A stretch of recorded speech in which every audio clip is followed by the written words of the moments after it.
Xin chào các bạn, hôm nay chúng ta sẽ cùng nhau nói về một trong những món đồ bảo hiểm đắt đỏ và kỳ diệu nhất mà con người đã từng chế tạo. Hãy thử tưởng tượng như thế này, bạn đang ngồi trong một chiếc máy bay siêu nhanh và bỗng nhiên chiếc chiến đấu cơ đó gặp tai nạn. Bạn chỉ có đúng 1 giây để đưa ra quyết định, ở lại và tan biến cùng đống sắt vụn hàng triệu đô, hoặc chọn cách để một quả tên lửa ngay phía dưới mông thổi bay bạn vào không trung với một lực ép đủ sức làm gãy cột sống của chính mình. Con số gây sốc đầu tiên mà các bạn cần phải biết đó chính là 20G. Trong khoảnh khắc chiếc ghế thoát hiểm rời khỏi buồng lái, cơ thể phi công chịu một gia tốc lên tới 20 lần trọng lực của trái đất. Tức là nếu bạn nặng 70 cân thì trong tích tắc đó, cột sống của bạn phải gánh một khối lượng tương đương 1,4 tấn, ngang ngửa một chiếc ô tô loại gầm cao đè lên vai. Để hiểu tại sao chúng ta cần một cỗ máy phức tạp đến như vậy, hãy quay trở lại câu chuyện của đại úy Scott O'Grady vào năm 1995. Khi đang tuần tra trên bầu trời Bosnia, chiếc F-16 của phi công này bị trúng tên lửa đất đối không. Trong giây phút chiếc máy bay vỡ tan, O'Grady đã không có thời gian để cầu nguyện. Anh ta đã kéo tay cầm giữa hai chân và bùm, anh ta biến mất khỏi đống đổ nát trong một làn khói trắng. Sau 6 ngày ăn sâu bọ để trốn chạy trong rừng sâu, anh này được cứu sống. Câu chuyện của O'Grady không chỉ là minh chứng cho tinh thần thép mà còn là lời khẳng định cho sự kỳ diệu của chiếc ghế thoát hiểm. Nếu không có bộ phận này, anh ta đã mãi mãi nằm lại cùng chiếc phi cơ dưới thung lũng. Và đây trở thành một câu chuyện điển hình cho những phi công sử dụng ghế thoát hiểm. Nhưng bạn có biết được không? Việc quyết định kéo cái cần gạt đó không bao giờ là dễ dàng. Về mặt tâm lý, đối với một phi công quân sự, chiếc máy bay không chỉ là phương tiện, nó là niềm tự hào. Đôi khi họ coi nó như một phần cơ thể của mình. Và đây cũng là một tài sản khổng lồ của cả một đất nước. Có một hiện tượng gọi là sự gắn bó với tài sản, nơi phi công sẽ cố gắng cứu vãn từng chiếc máy bay đến giây phút cuối cùng, đôi khi vượt quá cả giới hạn an toàn để thoát hiểm. Họ sợ cảm giác thất bại, sợ phải đối mặt với hội đồng điều tra và sợ cảm giác bỏ rơi chiếc máy bay của mình. Tuy nhiên, các kỹ sư quân sự luôn dạy rằng máy bay có thể chế tạo lại, còn một phi công dày dặn kinh nghiệm phải mất hàng chục năm và hàng triệu đô la để đào tạo. Chiếc ghế thoát hiểm sinh ra để bảo vệ tài sản quý giá nhất đó chính là con người. Nhưng có một thực tế rất phũ phàng, khoảng 90% phi công thoát hiểm thành công đều sống sót, song cái giá phải trả đôi khi rất đắt. Không ít người sau khi bay ra khỏi máy bay nhờ ghế thoát hiểm đã không bao giờ bay lại được nữa vì chấn thương cột sống. Đó là một sự đánh đổi nghiệt ngã, bạn mất đi sự nghiệp bay bổng để đổi lấy quyền được tiếp tục sống, được trở về nhà và ôm lấy gia đình. Lịch sử của việc thoát khỏi máy bay không hề hào nhoáng như trên phim ảnh. Ở thời kỳ đầu của ngành hàng không, đặc biệt trong Thế chiến thứ nhất, phi công thậm chí còn không có dù. Quá khủng khiếp, bởi vì cấp trên lo ngại rằng họ sẽ bỏ máy bay quá sớm khi thấy nguy hiểm. Đến Thế chiến thứ hai, khi tốc độ máy bay bắt đầu vượt ngưỡng 500 km/h, việc đơn giản là mở nắp buồng lái và nhảy ra ngoài trở thành một nhiệm vụ bất khả thi.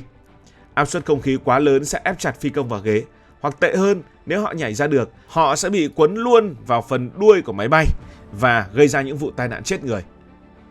Và con người ta đã phải nghĩ ra ghế thoát hiểm.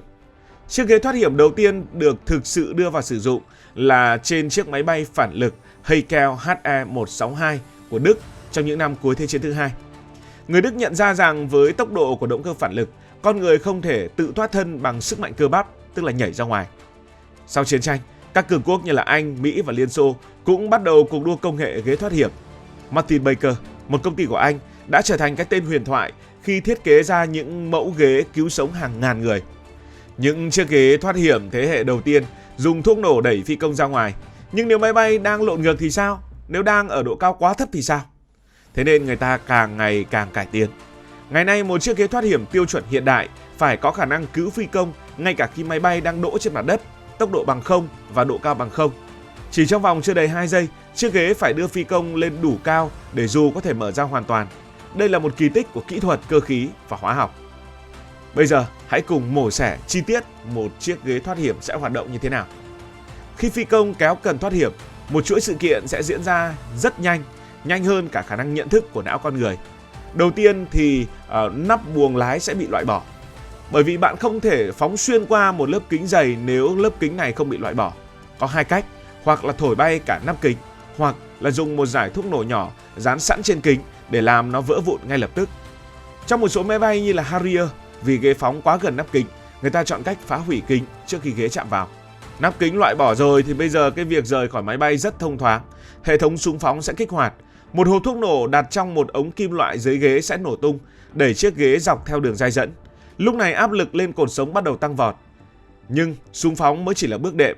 Khi ghế vừa rời khỏi máy bay, động cơ tên lửa nằm dưới đáy ghế sẽ khai hỏa. Đây là giai đoạn quan trọng nhất giúp phi công tách xa khỏi chiếc máy bay đang lao đi như một viên đạn. Để chiếc ghế không bị lộn vòng một cách khó kiểm soát ngoài không trung, các kỹ sư đã phải lắp đặt những con quay hồi chuyển và những động cơ tên lửa nhỏ để điều chỉnh tư thế ghế ở trên không. Bạn có tin được không?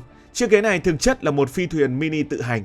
Nó có cảm biến tốc độ, cảm biến độ cao và một bộ não điện tử để quyết định khi nào nên bung dù, khi nào nên hãm dù, khi nào nên tách ghế và khi nào nên mở dù chính.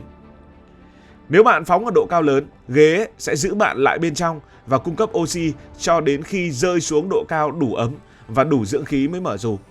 Nếu mở dù quá sớm ở độ cao 10.000 m, phi công sẽ chết vì đóng băng hoặc thiếu oxy trước khi chạm đất. Sau một cú thoát hiểm, phi công có thể bị lùn đi khoảng 2 đến 3 phân do cột sống bị nén lại. Mặc dù sau một thời gian thì cơ thể có thể hồi phục lại một phần, nhưng những tổn thương vi mô là không thể tránh khỏi. Chưa hết, khi rời khỏi buồng lái ở tốc độ siêu nhanh, luồng gió đập vào cơ thể có sức mạnh tương đương một bức tường gạch. Nếu phi công không khép chặt tay chân, luồng gió có thể làm gãy tay hoặc chân ngay lập tức. Đó là lý do tại sao ghế hiện đại có hệ thống dây đai tự động co rút, bó chặt tay và chân của phi công vào ghế ngay khi cần gạt được kéo. Tâm lý thoát hiểm cũng rất phức tạp. Nhiều phi công rơi vào trạng thái sốc hoặc mất phương hướng tạm thời. Tiếng nổ của thuốc súng, tiếng xé gió, cảm giác bị ném vào không trung rồi đột ngột trở lại, đó là sự tĩnh lặng khi chiếc dù mở ra. Đây hoàn toàn là một cú sốc. Các bác sĩ quân y gọi khoảng thời gian ngay sau khi chạm đất là giờ vàng. Phi công không chỉ cần được cứu chữa về mặt thể chất mà còn được ổn định về mặt tâm lý để vượt qua nỗi sợ hãi có thể chấm dứt sự nghiệp lẫy lừng của họ.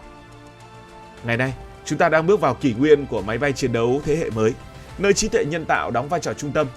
Những chiếc ghế thoát hiểm tương lai không chỉ là những cục sắt có gắn thuốc nổ, chúng đang được tích hợp trí tuệ nhân tạo để có thể tự động tính toán quỹ đạo thoát hiểm tối ưu nhất dựa trên tình trạng hư hại của máy bay.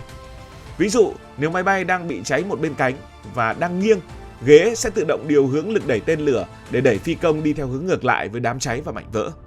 Thậm chí các nhà khoa học đang nghiên cứu loại ghế có túi khí bao quanh để bảo vệ phi công khỏi luồng gió siêu thanh, giống như cách túi khí bảo vệ bạn trong ô tô nhưng ở một đẳng cấp hoàn toàn khác. Tổng kết lại câu chuyện về ghế thoát hiểm thì chúng ta thấy một bức tranh toàn cảnh về sự giao thoa giữa công nghệ đỉnh cao và bản năng sinh tồn mãnh liệt của con người. Chiếc ghế thoát hiểm không chỉ là một thiết bị kỹ thuật, nó là biểu tượng của giá trị nhân văn trong quân sự. Nó cho thấy mạng sống của con người là trên hết, cứu người quan trọng hơn cứu máy bay. Từ những con số khô khan, tất cả đều phục vụ cho một mục đích duy nhất, đưa một người cha trở về với con cái, một người con trở về với cha mẹ. Dù có giá đắt đỏ lên đến hàng triệu đô cho mỗi chiếc ghế, dù quá trình bảo trì vô cùng phức tạp, nhưng mỗi khi một chiếc dù đỏ trắng hiện ra trên bầu trời sau một vụ tai nạn, thế giới lại được chứng kiến một phép màu tạo ra từ trí tuệ và sự tận tâm của con người. Cảm ơn vì đã quan tâm theo dõi câu chuyện này.